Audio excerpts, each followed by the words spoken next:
Good morning বাবু। Good morning সোনা। সকাল সকালে ঘুম চোখে তোমার গলাটা না শুনে ভালোই লাগে না। High Babu, love you go. এরকম চুনা গো, আমার ঘুমের ঘরে তোমার গলাটা শুনতে আমার খুব ভালো লাগে। কি সুন্দর গলা তোমার। আমি জানি তো তুমি আমার গলাটা না শুনে থাকতেই পারবে না। বলছি তোমার ঘুমের ডিস্টার্ব হচ্ছে না তো?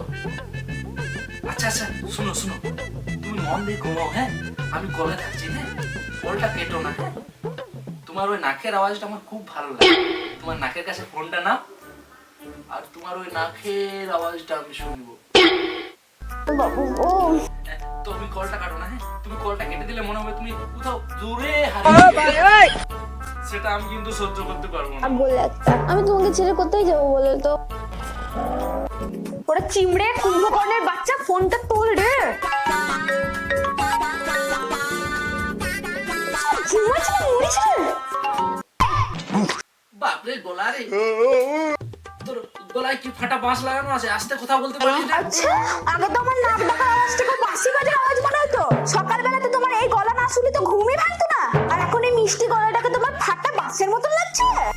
বাঁশিটা যে পরে বাঁশ হয়ে যাবে সেটা তো আর জানা ছিল না, না হলে আমি তোকে বলতাম না। বেশ, কি ধসাবার জন্য ফোন করেছিস বল। নিহাত বিপদে পড়ে গেছি তাই রে, নালে তোর পিছনে ডুগডুগি বাজিয়ে বাঁদর নাচ নাচিয়ে ছেড়ে দিত।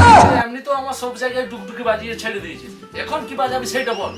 তাড়াতাড়ি আমাকে অনলাইনে 500 টাকা সেন্ড কর। আমি দোকানের সামনে দাঁড়িয়ে আছি, পার্স আনতে ভুলে গিয়েছি। পাস আনতে ভুলে গেছি? পাশে টাকা আছে যে আনতে ভুলে যাবি? সকাল থেকে খালি আমাকে ধসাবার তাল। আমার ঘুম আসছে, দেখ, বিরক্ত করিস না। কুত্তা, ও যত একটা জীবনে জানিয়ে করতে পারবি না, অভিশাপ দিলাম আমি। Thank you, good night.